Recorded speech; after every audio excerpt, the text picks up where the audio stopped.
he has already arrived, according to Barakashi.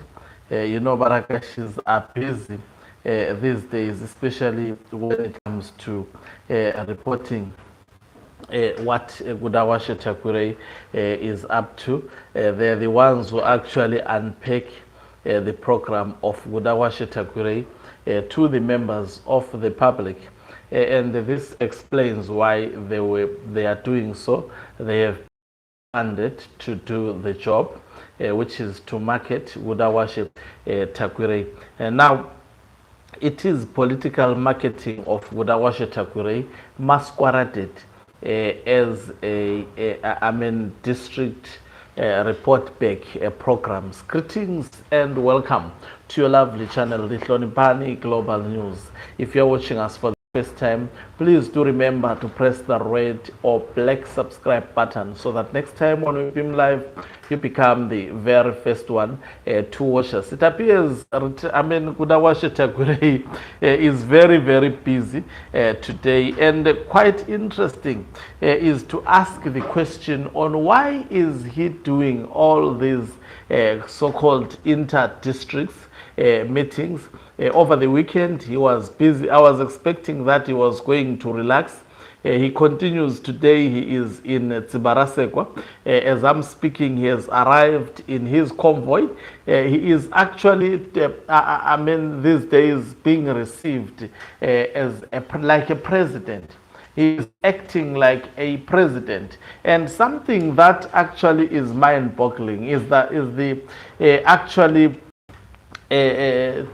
individuals like Kembo Mohadi as well as retired General Chwenga not actually taking center stage, especially in programs that are done by Gudawashe Tagwirei. He is a recently co-opted member of the Central Committee. We know that his co-option was contested strongly by retired General Chwenga, who demanded that he should be arrested for stealing the companies belonging to the military, and Mnangagwa had to put his foot down and made it a point that his ally remains in the Central Committee. So these inter-districts, they are actually deceiving the Chwenga faction to masquerade it as inter-district report back meetings. And one question should be asked: why is it Gudawashe Tagwirei is the one who reports back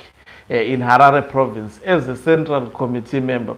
Because a Central Committee member is a national figure, is someone in the national. And why is he only concentrating in Harare province, giving report backs through the Harare province? And also being a Central Committee member. And something that is worrying is why are other Central Committee members not attending these activities of Gudawashe Tagwirei? I'm talking about veteran Central Committee members. You can even allude to individuals such as Chris Mutswango. Why are they blue-ticking these activities of Gudawashe Tagwirei? It is only the Zikanandas that are attending these meetings.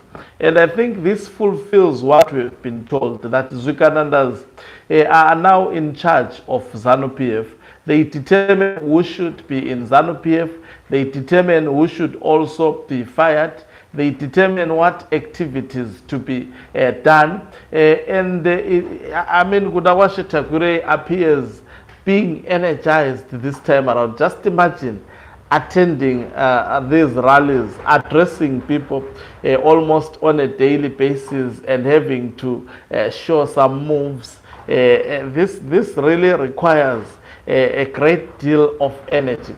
And remember, these activities are done also. These people are testing waters.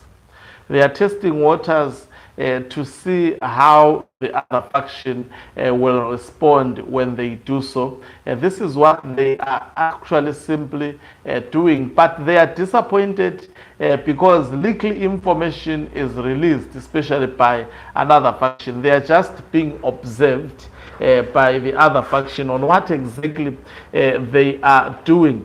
So a lot of these activities in Harare, and also, I mean, they do a massive mobilization, and most probably they pay these people. It's just the same crowd.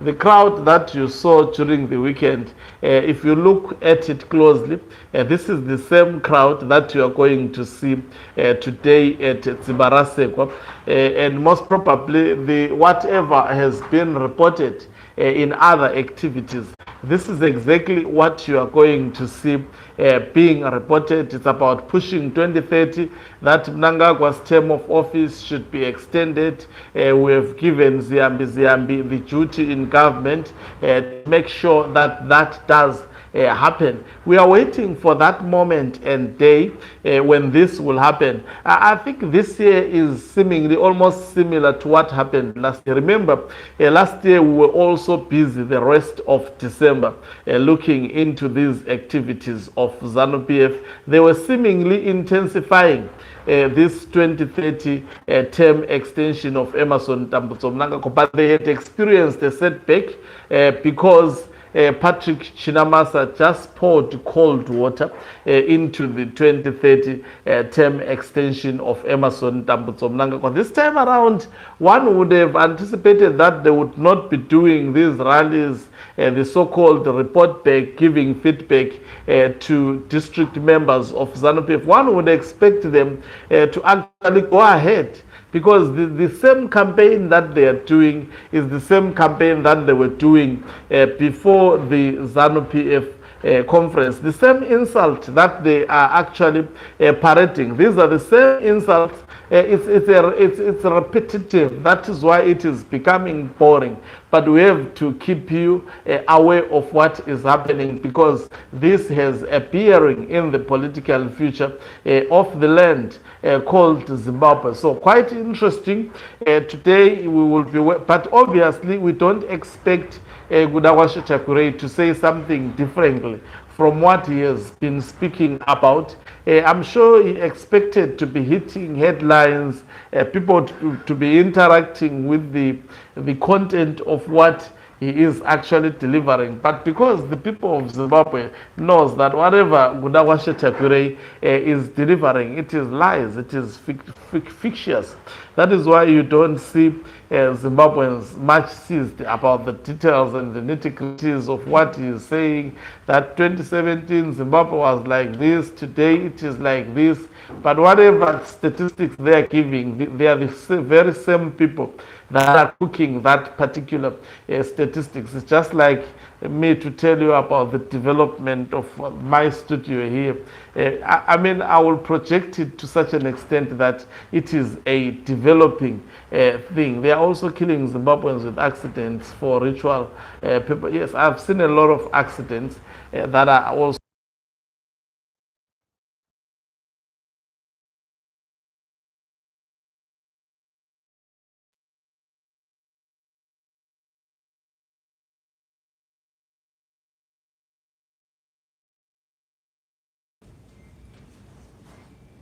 That sounds like you're experiencing a lot of uncertainty about a serious situation. What specifically are you expecting or anticipating? No, man, this thing is disturbing me. Sorry about that. I don't know what happens this with YouTube. Something just pop up and disturb our live broadcast. Thank you very much for watching us. If you are watching us for the very first time, please do remember to press the red or black subscribe button so that next